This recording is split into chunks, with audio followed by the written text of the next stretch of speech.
ஏய் சிக் ஃபோனை வை. இது நீ முன்னாடியே சொல்லிருக்கணும், இப்போ வந்து சொல்கிற. நம்மளே இருக்கு பார்த்தியா என்னைக்கே வச்சுருக்கேன்ட்டு. ஃபோனை வெடி சிக்.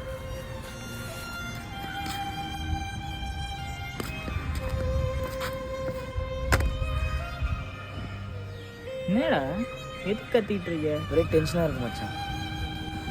சரிடா, இப்போ என்ன ஆச்சுன்னு சொல்லு. இப்போ இதுக்கு முன்னாடி வேற ஒருத்தோட க்ளோஸாக இருந்திருக்காடா. இப்போ தான் என்கிட்டயே சொல்கிறா. அப்படியா? சரி, யார் கூட? யாரா?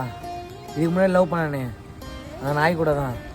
இப்போ அதில் என்ன தப்பு இருக்குது? நீ எதுக்கு அது கோவப்படுற? ஆமாம், தப்பு தான்.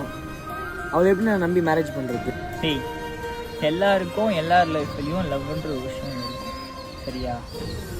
அவங்களோட லவ்வை அப்படி தான் எக்ஸ்போஸ் பண்ணுவாங்க, அப்படி தான் காட்டுவாங்க. சும்மா பார்க்குறது பேசுறது மட்டுமே லவ் ஆகிடாது. நீ தான் இதுக்கு முன்னாடி ஒரு பொண்ணை லவ் பண்ண, ஏன் நீ அந்த பொண்ணு கூட க்ளோஸாகவே இருந்தது இல்லையா? ஆமாம் இருந்தேன்.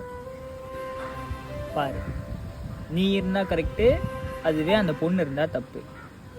ஏன்டா இப்படி இருக்கும்? ஆள் இதுக்கு முன்னாடி இருந்த அந்த எக்ஸ் பாய் ஃப்ரெண்டு தான் அவள் கூட கடைசி வரைக்கும் வருவா அப்படின்னு நினச்சி அவள் கூட இருந்தா. அவளுக்கு தெரியுமா நீ நடுவில் வருவ, இதுக்கப்புறம் உன்ன அவள் லவ் பண்ணுவா அப்படின்னு? யாருக்குமே தெரியாது. ஈவன் எனக்குமே தெரியாது. எனக்கு அப்புறம் யார் வருவா, நான் யாரை இதுக்கப்புறம் லவ் பண்ணுவேன் அப்படின்னு எனக்கு தெரியாது. இருக்கிறவங்க கூட அப்படி இருக்கிறது சகஜம்தான், சரியா? சரிடா, இவ்வளோ பேசுவே, நீ என் இடத்துல இருந்தால் நீ பண்ணிப்பியா இந்த மாதிரி? ஏண்டா, இவ்வளோ நேரம் நான் உங்ககிட்ட ஆர்கியூமெண்ட் பண்ணுறேனே, இதுலேயே உனக்கு ஆன்சர் தெரில.